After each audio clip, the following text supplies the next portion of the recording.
want to thank everybody for being here today.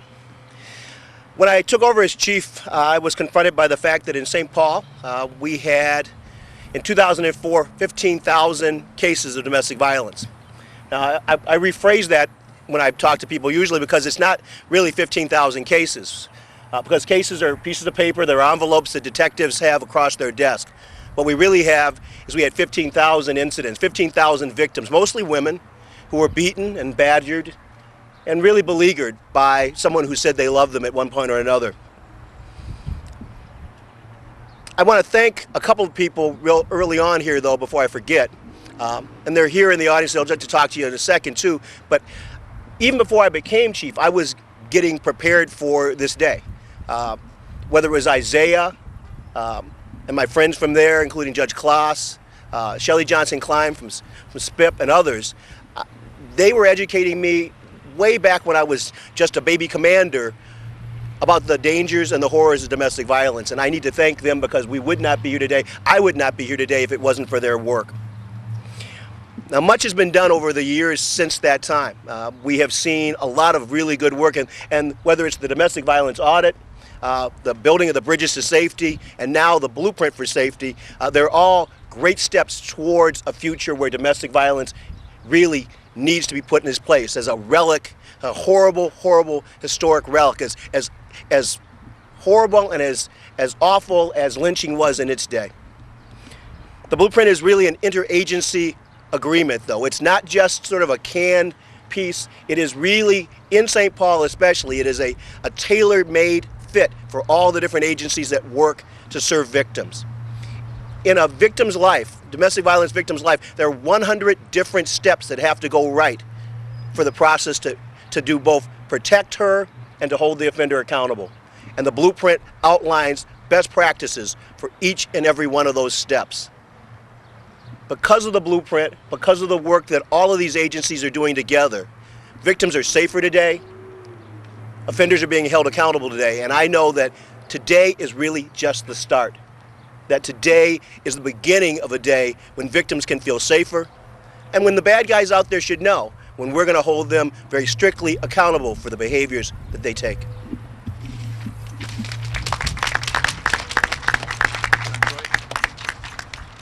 Good afternoon. My name is John Choi, St. Paul City Attorney. I'm very pleased to be here today to have the honor of being a part of the unveiling of the Blueprint for Safety in St. Paul. There's a lot of great partners here who have been a big part of that. And really, in a nutshell, the Blueprint is, as Chief Harrington talked about, trying to figure out a way to develop a best practice for the entire system so that we're better coordinated and we're working together. A lot of days the criminal justice system is like an assembly line, and everybody has their part. But if we work together, focused on the goal of victim safety and offender accountability, we can achieve so much more for the outcomes that we want in the criminal justice system. Just as an example, the work that the St. Paul City Attorney's Office and the police department have done on gone and arrival cases, in which where the police arrive and the offender is gone, we have dramatically cut down the time that it takes our office to charge those cases. It's almost embarrassing to tell you that it used to take us weeks and months, and we've got that time down to a matter of days. And I think that type of work, in terms of coordinating with the police and working with prosecution, we're really engaged in homicide prevention. So thank you very much. Good afternoon, everyone. This is an exciting day. We are making history here today. And today, St. Paul, Minnesota, as far as I'm concerned, is the center of the universe as to domestic violence prevention. I said we're making history today. We're making history by adopting this blueprint. This blueprint that's all about safety and all about a strong community. And this blueprint is being adopted by everyone that's worked so hard on it, a dozen governmental agencies and community organizations. And we truly are all in this together. We're all in this to change the course of history. I'm hoping that today, this historic day, is just the beginning of a change a strong change in our community, a community where women and children and families can feel safe and feel secure. And I think that this collaboration, this document, is going to be a huge part of helping to make that change because of the people behind it. Thomas Jefferson said, "I like the dreams of the future better than the history of the past." And that's what this is, folks. This is a dream about a safe community. And together, all of us working hard with you are going to make that dream a reality. So thanks for being here. Well, first of all, thank you to John Harrington and the St. Paul Police Department and the other advocates. Ellen Pence is here and others from Praxis. Thank you, Denise, for your leadership. I'll tell you what, we wouldn't be here if it wasn't for the grunt work on the front line of many of you that are sitting in the audience. In our county, we serve 13,000 orders for protection every year. What's more amazing is that in the United States, 3.3 million children witness domestic violence each year. Imagine that, 3.3 million children having to be subjected to that. You know, the term blueprint is a great term because there are so many different agencies at work in government. A lot like building a house. The term blueprint comes from building structures. We're trying to build an intervention program that works. Every piece of the design is important. Everything has to mesh together because, as we've seen in the past, victims often drop between the cracks of the system. This is an effort to eliminate those cracks so that cases like in Washington County 5 years ago that result in brutal victimization and death don't happen again. But even more so on a day in, day out basis that we can get the help. Now, this morning in their training, our officers heard about the fundamental principles. There's two of those I want to talk about and highlight. One of them is recognize that domestic abuse is a pattern requiring continued engagement with the victims and the offenders. It's not a crime that we respond to and we handle the call and it's gone. It's a pattern of behavior that requires continued engagement on behalf of those of us that are here. And the second principle that I think is so powerful is we have to use the power of the justice system, those people that are here, to send messages of both help and accountability.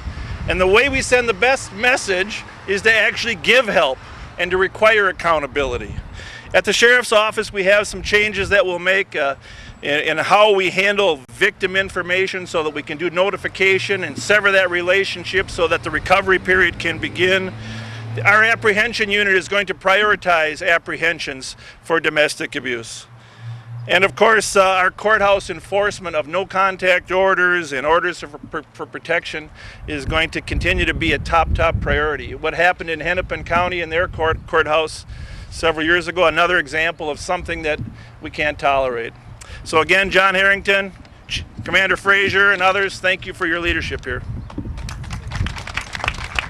Shelley Johnson-Klein, Executive Director of St. Paul Intervention Project. The St. Paul Intervention Project, in partnership with Isaiah and the City of St. Paul and Ramsey County, was granted support from the legislature to take on this amazing project. We were very proud of our role because we could act as a conduit of bringing together the voices of battered women's programs across the state and over 150 victims and survivors of domestic violence. Of these victims that influenced the St. Paul Blueprint, we had elders, shelter residents, victims involved in the criminal justice system, women used in prostitution, victims who did not speak English. Each one brought the rich and diverse perspectives of their lifestyles, sexual orientation, spiritual beliefs into this process, and of that we're very proud. So today, when we talk about how this impacts victims, I had a victim say to me, and she was in just an incredibly dangerous situation. She said, in this city of St. Paul, I realize that I'm not alone, that I can sleep at night and at least I'll have someone to call, and that the police and the attorneys understand and they look at me as a person and my children. That speaks volumes. So today we wish to dedicate the spirit of the blueprint that will save countless lives of victims of domestic violence to the hundreds of victims and survivors who have guided, driven, and inspired all of our work. Thank you. Honorable Judge Kathleen Guerin, the Chief Judge of Ramsey County District Court. Thank you for the opportunity. On behalf of the judges, we know, as does everybody in our community, that one child quaking in fear as their parent is being abused or even killed is too many, and we have far more than one.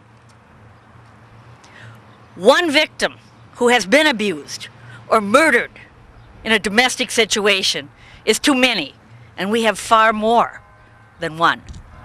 One heroic police officer who is trying to help, like Officer Crittenden did, who is killed, is too many.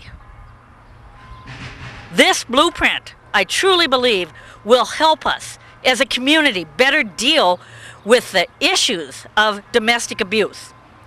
I know it will help the judges. We crave more information. We want to do better. We can always do better.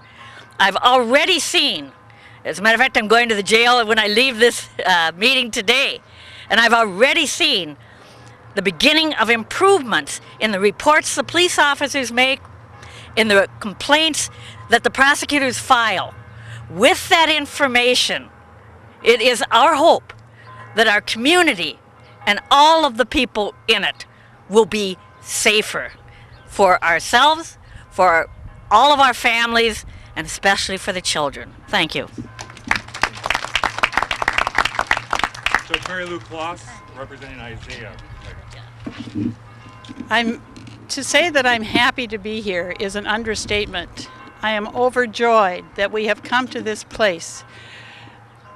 4 years ago, Ellen Pence contacted me and said, because the St. Paul criminal justice system agencies are so open to the domestic violence safety and accountability audit that was going on, why don't we ask the legislature for some money and do a real, from A to Z framework within which any criminal justice system could respond. So Isaiah, I'm chair of the Isaiah Domestic Violence Task Force. We contacted Chief Harrington, St. Paul Intervention Project, and John Choi, who contacted the mayor, and they were all in favor. And we went to the legislature and testified, some successfully, some with a little challenge, and got the money, and here we are. And victims will be safer, offenders will be accountable, and this community will be one of a kind. Thank you. We're honored today to have with us Catherine Pierce, who's the Acting Director of the Office of Violence Against Women for the U.S. Department of Justice. Hello, everyone. Thank you so much. This is an extraordinary day. 15 years ago, this year, the Violence Against Women Act was passed. And we could not have, in our wildest dreams and hopes, contemplated this kind of a collaboration. This is a day for St. Paul to celebrate because so many different people of like and unlike minds, so many people from varied experiences have come together to see the very vision of the Violence Against Women Act in reality. And so I congratulate everyone behind me, everyone in front of me, everyone in this community who has worked so hard. The Attorney General speaks very frequently about the importance of keeping our homes safe. And what I found very profound about reading just in the introduction of the blueprint is that the vision of the blueprint, according to Chief Harrington, is to fulfill St. Paul's commitment to reducing homicide and helping homes and be safe places of refuge, rather than incubators for more suffering, crime, and violence. We know when we keep our homes safe, we keep our communities safe. When we keep women safe, we keep children safe. And so I am so incredibly grateful to this collaboration and this incredibly strong group of people for stepping forward and making something a true reality. I'm here to learn for the next couple of days. I'm going to be in training, learning about the blueprint, and I promise you I will be encouraging people from around the country to come and learn from St. Paul. So thank you so much for having me. And last, I would like to invite up Scott Williams, who's the director of the Ramsey County Emergency Communications Center. Thank you. Ramsey County Emergency Communications Center dispatches 911 phone calls for St. Paul and most of suburban Ramsey County. We're pleased to be part of the blueprint. This all starts with the 911 call. Most of these cases start with a call for help to 911. In 2009, the Emergency Communications Center answered 15,000 calls for domestic violence and calls about violations for orders for protection. These are very dangerous calls to the victims and also to the responders. Two events in 2009 drove that point home to me on a personal level. The first was the tragic death of Officer Richard Crittenden of the North St. Paul Police Department. He was responding to a call about domestic violence. The other event was the tragic death of Pamela Tachik of Lino Lakes. Pamela was a former co-worker of mine in a previous job. I remember at the time thinking, if this could happen to Pam, it could happen to anyone. What the blueprint means for the dispatch center is an awareness that we are the first link in a very long chain in dealing with domestic violence. We are the first to engage the victim in this process. And that 911 call in some cases represents the best and sometimes the last chance to get good information about what's going on and who is involved in cases where the suspect and the abuser is gone on arrival, and in cases where the victim is not cooperative because of fears of retribution from the abuser. The governments are increasingly focused on performance measures, which is a great way to make sure that our efforts are effective. But we have to be careful we're not just focusing on outputs of our individual silos, city and county and state, but that we really look at outcomes across the entire system. And that's what is exciting about the blueprint, is looking at outcomes and not just the individual silos, and we're glad to be a part of that, because for the dispatch center, it's not just about the outputs of how many calls did we answer and how fast did we answer them and how fast did we dispatch those calls. It's very important, but really our larger goal is keeping our homes, our families, and our responders safe. Thank you.